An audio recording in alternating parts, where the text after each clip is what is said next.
ភាពរឹងមាំនៃជួរក្រោយគឺជាកម្លាំងចិត្តមិនអាចខ្វះបានសម្រាប់វរៈកងទ័ពរបស់យើងដើម្បីការពារបូរណភាពទឹកដីឲ្យបានគង់វង្សជាថ្មីម្ដងទៀតនៅក្នុងនាមឯកឧត្តម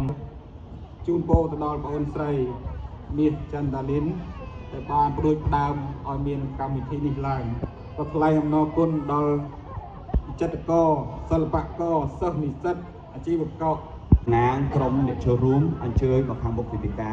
ក៏ដូចជាប្រកល់ជូនបាទជាមួយនឹងការ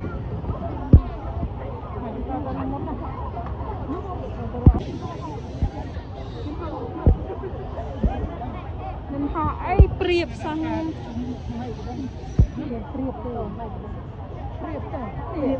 ព្រៀបតំណាងឲ្យ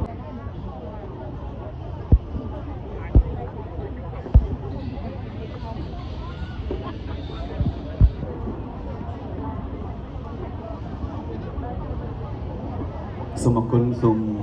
អរគុណដែលបាន